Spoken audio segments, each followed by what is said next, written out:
Сәлем кызлар, малайлар. Сезне барыгызны да әкият тыңларга чакырам. Бүген мин сезгә Удмурт халык әкиятен сөйләячәкмен. Комсыз сәүдәгәр турында булачак ул. Уңайлы итеп утырыгыз, әкиятебезне башлыйбыз.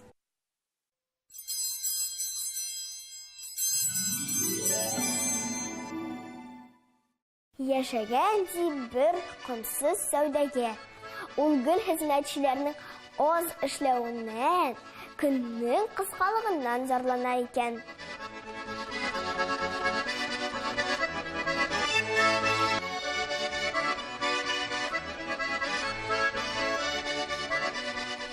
Көннәрдән бер көнне ул аптырагач ил гизәргә чыгып киткән.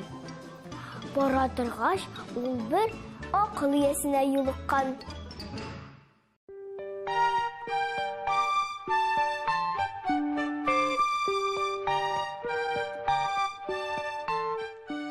Безнең якта көннәр куян койрыгыннан да кыскарак.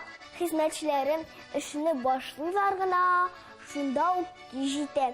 Миңа көнне озынайтырга өйрәтегезче, дигән ул.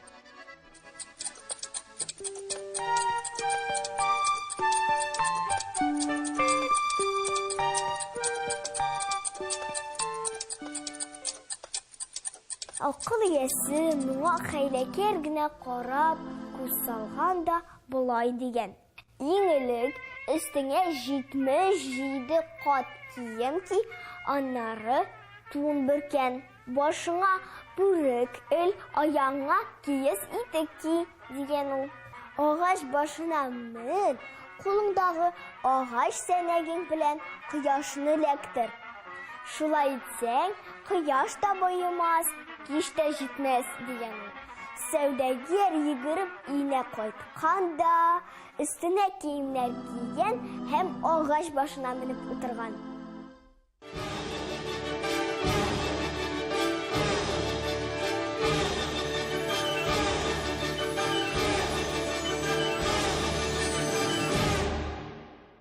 Эй, сез! Дип кычкырган ул хезмәтчеләрне. Кояш баймыйча эштән туктыйсы булмагыз. 1 сәгать утырган сәүдәгәр агач башында, 2 сәгать утырган. Бөтен тәне шыбыр тиргә баткан, тыны кысыла башлаган, ә үзе тәмам хәлдән тайган. Ярый булды, бүген бик озак эшләдегез. Кайтыгыз, дип кычкырган ул хезмәтчеләрне. Хезмәтчеләренә нәрсә? 2 сәгать кенә эшләгәннәреннән синеп, тиз генә иләренә кайтып киткәннәр. Ә сәүдәгәр урыныннан кузгалыйм дисә, аяк-куллары ыеган икән, уңга чайкалган, сулга селкенгән һәм агач башыннан егылып та төшкән. Ярый әле 77 кат киеме булган. Югыйсә шул егылудан бүтән тора да алмас иде. Егылып төшсәм төштем, ләкин барыбер көнне озынайтырга өйрәндем, дип һаман да куанып йөри бу комсыз сәүдәгәр.